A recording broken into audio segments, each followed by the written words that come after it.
Eastern Conference Finals. We have a really good matchup here with a good defensive team in Toronto versus an on-fire offensive team in Cleveland. Oddsmakers have the Raptors without Valanciunas as a 10.5 underdog, and I'm going to go ahead. I'm going to take the Raptors. I think that's just a bit too much. Can they win game one? Probably not, but can they hang within single digits? Yeah.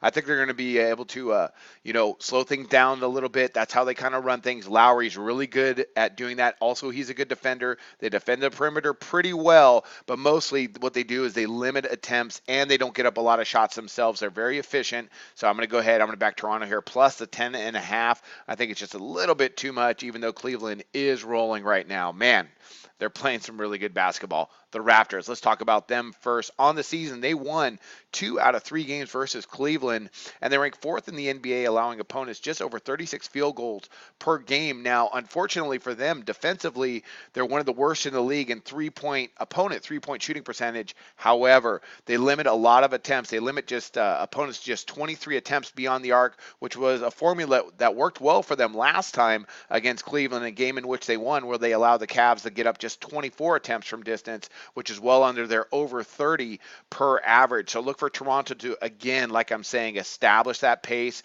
They can do it also with a really good point guard, really underrated point guard in Kyle Lowry. He's tough. Last time against the Cavs, he went for 43 points. He's also a good defender. So that's going to be the key to this game, I think, for Toronto. I know they're not going to want to get out in transition. They're going to really try and control things. I think they're going to be able to do a sufficient enough job to stay within single digits against a really good Cleveland Cavalier team. And let's talk about the Cavs. They have won 8 straight playoff games. They rank 3rd in the NBA in three-point shooting percentage, and man, they've been lighting it up from distance. They've been tough offensively, just almost.